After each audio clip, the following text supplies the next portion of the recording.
so ke siqiniseko bafethu sengihamba amadoda engushoyo nakho ngilinde uSibeko abhale ku Facebook ukuthi ucela ama proof angifuni eze ngosiqiniseko ngifuna ngoba ekwazile ukungithuka yena athi mina ngumdayisi ngifuna futhi abhale athi ngicela ama proof kamdayisi uzomnikeza umdayisi ama proof hayi khona kanti wakhipha kanti akusafanele wena ulinde kanti wena akusafanele ulinde umthandeni wena dedela ubufakazi mawona umlinda ngoba nalani thatha bonke ubufakazi ubise lapha lokuzalele hambe eduzane kwi police station seduzane nawe noma uhambe emndeni kaDubula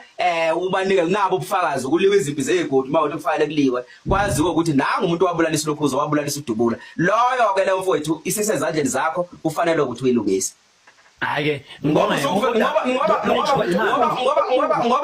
ngoba thina sonke lesikhathi besibuza ukuthi uDubula wabulaliswa yini kwenzakalani ngaye wena kanti uyazi sonke lesikhathi sekuyisikhathi sokuthi usitsheleke manje ukuthi uDubula wafa kanjani kwenzakalani angithi njengamanje sinseko wena ukhuluma into ungakuyekeleli kumbulali umbulali vele